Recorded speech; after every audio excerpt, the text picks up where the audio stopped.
Սիրելի հեռուստադիտողներ, մասնավորապես սիրելի կանայք, այս հատվածը նվիրված է հատկապես ձեզ, շատերս գիտենք, որ կնոջ առողջությունը մեծ մասամբ կախված է նաև առօրյա մեր սովորություններից, ապրելակերպից եւ ինչու ոչ սննդակարգից։ Այսօր կխոսենք այն մասին, որ սննդակարգը կամ որ սովորույթն է հատկապես կնոջ առողջության համար կարևոր, իսկ որոնք ոչ այնքան եւ նույնիսկ կարող են վնասել առողջությանը։ Այսօրվա իմ հյուրն է Կարլեն Եսայանի անվան պոլիկլինիկայի Maple Leaves հայ-կանադական բժշկական կլինիկայի եւ Ցիտո բժշկական կլինիկայի մանկաբարձ գինեկոլոգ իմ շատ սիրելի Անի Մատինյանը։ Ողջույն Անի։ Ողջույն Ռիփսնա։ Արի այս հետաքրքիր ֆորմատով խոսենք կնոջ առողջության մասին եւ մի շարք հարցերի անդրադառնանք, որոնք բազմիցս հետաքրքրում են բուժառուներին, առհասարակ կանանց, արդյոք ճիշտ է թե միֆ է, որ մենք այդպես տարիներ շարունակ գիտենք փարատիր մեր կասկածներն ու միֆերը, եթե կարելի է։ Եվ առաջին հարցը վերաբերվում է հատկապես սպիտակուցին, երկաթին։ Արդյոք ճիշտ է, որ երկաթով հարուստ մթերքները օգտակար են հատկապես դաշտանային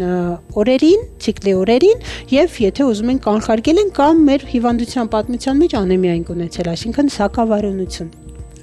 Իհարկե շատ կարևոր է ձեր նշած սննդամթերքի օգտագործումը, հատկապես դաշտանային ցիկլի ժամանակ, երբ որ կին ունենում է ֆիզիոլոգիական արյան կորուստ, իսկ երբեմն դա կարող է լինել նաև պաթոլոգիական, ինչ պատճառներով, եւ կինը մեծ քանակությամբ արյուն է կորցնում, որի հետևանքով առաջանում է երկաթդեֆիցիտային անեմիա, որը կարելի է ախտորոշել արյան ընդհանուր անալիզի միջոցով, երկաթի ստուգելով արյան մեջ եւ պարզել ինչն է պատճառը, որտեւ իր հետևանքները կնոջ օրգանիզմի վրա շատ ակնառու են, բազմաթիվ է եւ կինը կանգատվում է վերից վար, սկսելով գլխացավերից, գլխապտույտներից, ընդհանուր թուլությունից, մազերի մազաթափությունից, եղունգների կոտրտվածությունից, ֆիզիկական ծանրաբեռնվածությունից հետո ուշ վերականգնվելուց, կանգատում են մի խոսքով ամեն ինչից, որտեւ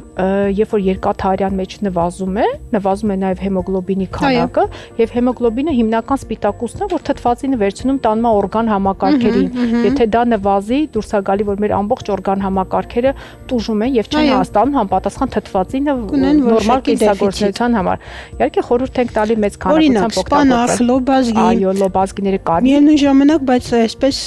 կարող ենք փաստել, որ եթե այդ օրերին օգտագործենք, մենք կարողանանք կանխարգել, եթե նախկինում օրինակ անեմիա չենք ունեցել, նախորդող չգիտենք այդ բացի Եթե չենք ունեցել սուր վիճակներ, իհարկե պետք է օգտագործել, բայց դա ընդհանրապես մեր ապրելակերպի մեջ ի սկզբանե այո, շատ լավ։ Հաջորդը, արդյոք ճիշտ է թե սխալ, որ ընկուզեղենը, անդեղենը, նուշը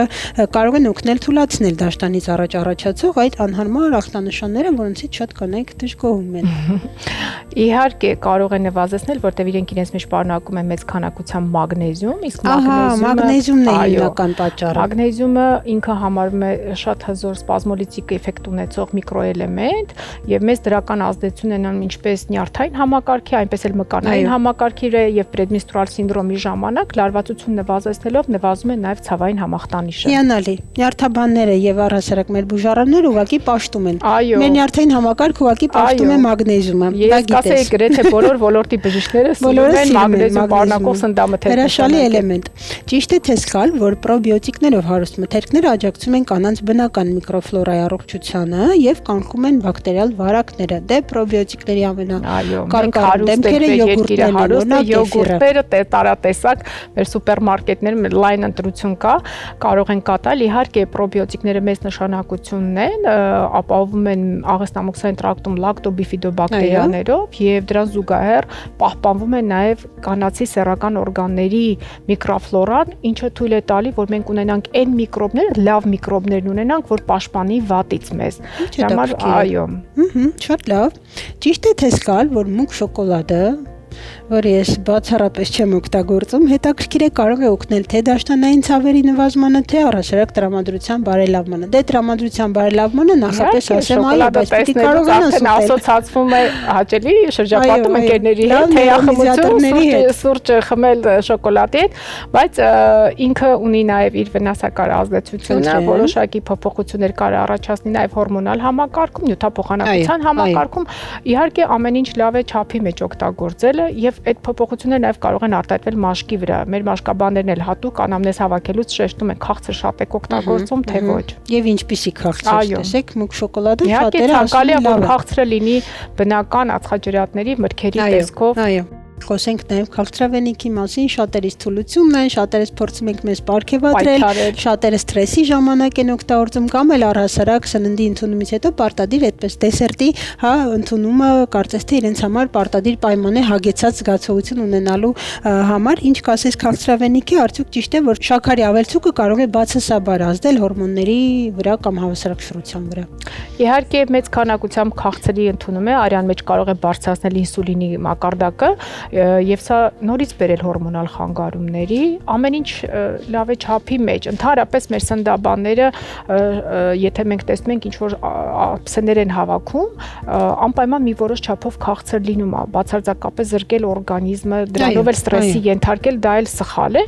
բայց չպետք է տրվել այն ռացիոներին, որ առավոտը սկսվում է սուրճի հետ քաղցր խմորեղենով, հետո նախաճաշը քաղցրով, ճաշը, ընթրիքը, ճիշտ սննդակարգը ապահովելը ճիշտ է։ Շատ լավ։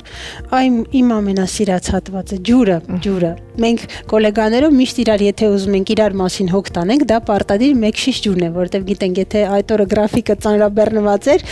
չենք հասցրել ջուր գնել կամ չունենք մեզ մոտ, անպայման իրար ջուր ենք հյուրասիրում ու լուր գնում ենք։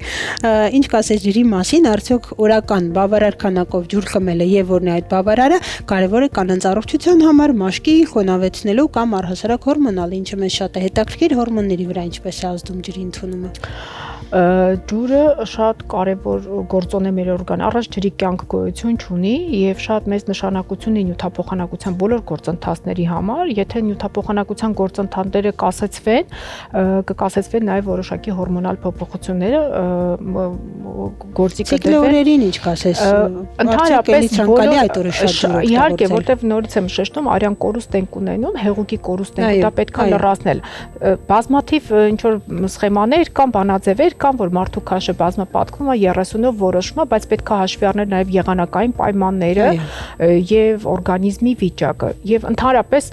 նաև ուզում եմ շեշտել հատկապես կարևոր է ջրի օգտագործումը հղիության ընթացքում, որտեղ առաջին երամսյակում կարող է լինել ֆիզիոլոգիական փորկապություն, որոշակի հորմոնների դիսբալանսի պատճառով, պրոգեստերոնի պատճառով եւ շատ ցուցված է, որպեսզի ջուրը համապատասխան քանակով ընդունվի։ Ես միշտ խորհուրդ եմ տալիս կում ընդունել ջուրը եւ խորհուրդ եմ տալի միշտ որոշակի ինչ որ շշով կամ տարայով, որի վրա քանակը նշված լինի, որտեղ մենք սովորության համաձայն բաժակը վերցնում ենք, 1-2 կում խմում ենք ու հետո թափում ենք ջուրը, չկարողանալով հաշվել, թե վերջնական ինչքան ջուր ենք ընդունել։ 1.5-2 լիտր 2 լիտր միջինով շոկ ժամանակ եթե մարդու օրգանիզմը պահանջ ունի կարող է հատկապես կերակրման ժամանակ երբ որ օրգանիզմում հեղուկը գնում է կաթնարտադրությանը նաև այդ ժամանակ անհրաժեշտ ջրի քանակը պետք է ապահովել։ Խոսենք նաև առհասարակ բանջարեղենի, ինչու ոչ ձվի, սպիտակուցի մասին, մենք ունենք այդտեղ գազար եւ ձու, ինչպեսի դեր կարող են իրենք ունենալ կնոջ առողջության վրա։ Տեսեք, մարդու գործունեության համար, նաև սովորական առօրյա կյանքի համար, ֆիզիկական գործունեության համար շատ կարևոր է սպիտակուցների առկայությունը եւ եթե մենք նայենք սխեմաներին, թե օրվա մեջ քանի գրամ սպիտակուց պետք է մարդ ընդունի, քանի գրամ կարմիր միս, քանի հատ ձու, քանի հատ ինչ որ քանի գրամ ձուկ պետք է, դա հնարավոր չէ եւ ծավալային եւ ֆինանսական տեսակ դա հնարավոր չէ, իհարկե ռացիոնալ նախաճաշ է խորհուրդ տրվում, իհարկե շատ կարևոր է սպիտակուցների, ընդհանրապես սպիտակուցների ճարպերի եւ ածխաջրերի չափավորված բաժինների ընդունումը։ Շատ լավ։ Եվ վերջին հարցը արդեն ֆոլաթթուն է, շատերս գիտենք, որ հատկապես այո գինեկոլոգներ, մանկաբարձեր շատ սիրում են ֆոլաթթուն նշանակել, օրինակ, չգիտեմ, պլանավորում ենք հղիություն, կամ այլ խնդիրներ կան, ֆոլաթթուն շատ մեծ կարևորություն ունի, ինչ կասես նաև այդ մասին։ Ֆոլաթթուն շատ կարևոր միկրոէլեմենտ է, ինքը B խմբի վիտամինների շարքին է պատկանում, մասնակցում է էրիթրոպոեզին, ժողովրդական լեզվով կարմիր բջիջների ստեղծմանն է մասնակցում, ապահովում է պտղի նորմալ նյարդային համակարգի զարգացմանը եւ այսօր շատ արդի մոտեցում է որ զույգերը նախաբեղմնավորման շրջանում կամ միջբեղմնավորման շրջանում եւ կինն է ընդունում եւ ամուսինն է ընդունում ֆոլաթթու պարտադիր միջև այն պահը միջև կինը կհղիանա իհարկե իսկ արդյոք դա հղիության գործընթացի վրա է ազդում դրական ազդեցություն ունի եւ պարտադիր նշանակում է միջև առաջի երամսյակը որոշակի պաթոլոգիական սիտուացիաներում արդեն արյունաբանների հետ խորհրդակցելով միգուցե ավելի բարձր դոզա նշանակում է միջև հղիության առողջության ավարտը։ Շատ կարևոր նշանակություն ունի եւ անպայման պետք է ընդունեն։ Այո, այստեղ կարծես թե մեր սննդամթերքից էլի կարելի ասել օբազգին սպանախը ունեն։ Սպիտակուցներ պարունակող կանաչեղենը հատկապես մեր ռեգիոնի կանաչեղենը եւ մեր օրգանիզմին բնորոշ, որ կարող է ընդունել այդ մենք շատ ունենք կանաչիների տեսակներ, որոնք դրսից բերված են, բայց ես միշտ խորհուրդ եմ տալի մեր տարածաշրջանի միրգ, բանջարեղեն, մսամթերք օգտագործեն, որ ճիշտ յուրացնեն։ Այո, իրոք մենք հարուստ ենք։ Այո, ամեն ինչով հարուստ ենք։ Սննդատեսակներով հարուստ ենք, մնում է նկատենք ու օգտվենք։ Ու մի քիչ բազմազանություն մտցնենք գնահատենք, համաձայն եմ։ Սիրելի արտադիտողներ, կանայք հուսամ, որ այսօրվա մեր զրույցը ձեզ համար եղավ հետաքրքիր, ինֆորմատիվ, զրուցեցինք այն սննդատեսակների եւ սովորությունների մասին, որոնք կնոջ առողջության համար հատկապես կարեւոր են։ Զրուցակիցս Անի Մատինյանն է, մանկաբարձ գինեկոլոգ, ում հետ դեռ հուսամ կհանդիպենք։ Շնորհակալություն։ Ես էլ եմ շնորհակալություն։ Գնացինք առաջ։